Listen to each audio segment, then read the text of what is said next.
বাংলাদেশের দক্ষিণাঞ্চলের নদীগুলো বর্তমানে খালের রূপে ধারণ করেছে।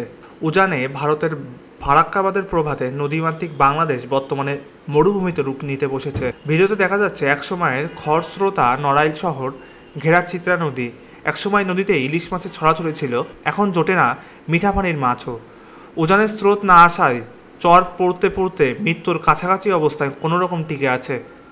নদীটি খনন করে বর্ষা মৌসুমে পানি নিষ্কাশনের ব্যবস্থা করা হলে এলাকাবাসী বন্যার ক্ষতি থেকে রক্ষা পেতে পারে।